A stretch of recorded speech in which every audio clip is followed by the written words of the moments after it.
Now, just when you thought it wasn't possible for the Republicans to declare war on something more absurd, here comes their war on love. Now, what's the context? Jeb Bush is clearly thinking about running for president, and he would have to go through a vicious Republican primary to do it, but he has a strategy. He's going to let everybody else be as right-wing as they possibly can. He's going to take a centrist position, and he's going to get all the corporate money, which is now looking for a new home because all the Wall Street money and the corporations were going to back Chris Christie, but he proverbially, metaphorically, threw himself off a bridge in New Jersey. So it's a bit of a problem for him. So Jeb Bush is like, I'll take your corporate money and I'll put a happy face on the Republican agenda. And so he tried to do that in the case of immigration. And he said something that seems actually like a decent thing to say, and hence Republicans are livid about it. All right, let's find out what this controversial thing was. I'm going to say this and it'll be on tape, and so be it. The way I look at this is someone who comes to our country because they couldn't come legally. They come to our country because their families, you know, a dad who loved their children was worried that their children didn't have food on the table. And they, you know, wanted to make sure their family was intact. And they crossed the border because they had no other means to work, to be able to provide for their family. Yes, they broke the law, but it's not a felony. It's kind of it's an act of love. It's an act of commitment to your family. I honestly think that that is a different kind of crime that there should be a price paid, but it shouldn't rile people up that people are actually coming to this country to provide for their families.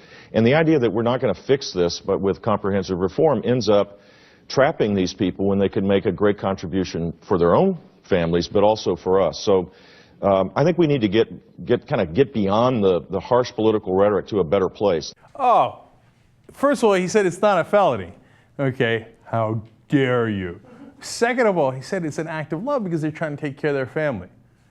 Let me play you the entire Republican Party's reaction to that. Oh.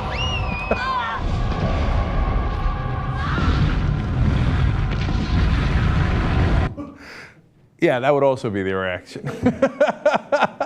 An act of love, how could you? It's like they walked into a red wedding or something like that. Oh, he just crossbowed us with love. How could he do that? So now there's a guy that's been banned from the show, funny looking hair from New York, claims he's incredibly good at business, but has bankrupted himself 4 different times. I'll let you piece that together. Now, this story's not about him. It's that he went to go speak at the New Hampshire Freedom Summit, put together by Americans for Prosperity, that's the Koch brothers group, and Citizens United. Those are the guys who sued to get more money into politics, right? And hence the famous name. So he goes to speak to them and mentions Jeb Bush's comments. He mentions Jeb Bush's name. And the audience starts booing, according to all the reporters that were there. They're like, Washington, boo, get out of here, boo, Jeb Bush, boo. And then, I almost said his name. And that idiot from New York then goes on to say, like, act of love. And then they said the chorus of boos became deafening. Washington, get out of here, They literally booed love.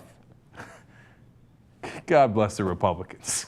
So now we turn to the official people in the party. Now that was just a crowd of rabid conservatives who love money in politics and the Koch brothers.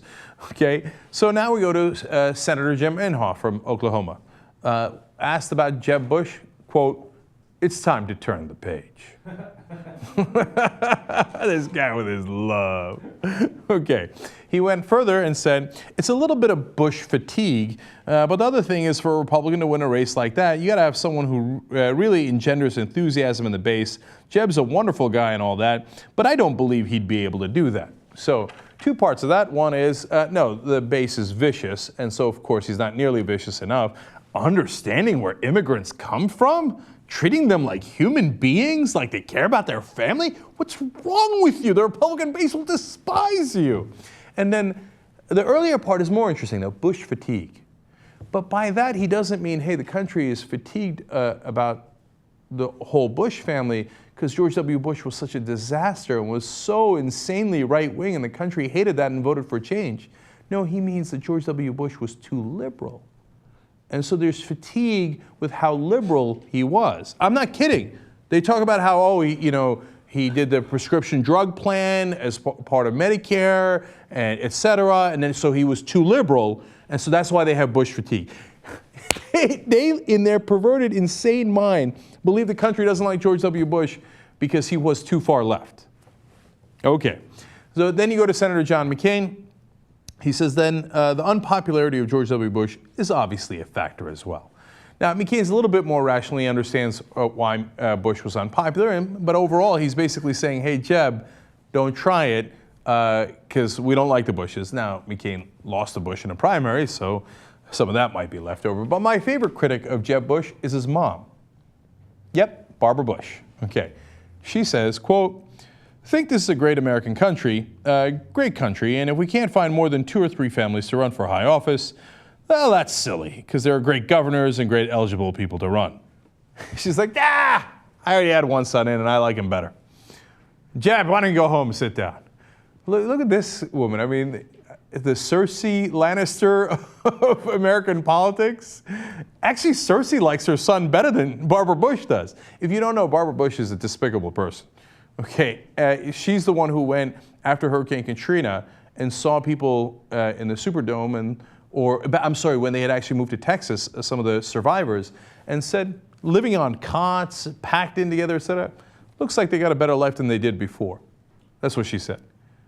So now she looks at Jeb Bush like, what do you need to run for? I already had my favorite son as president. Go home. An act of love will not be tolerated in the Bush family or in the Republican Party.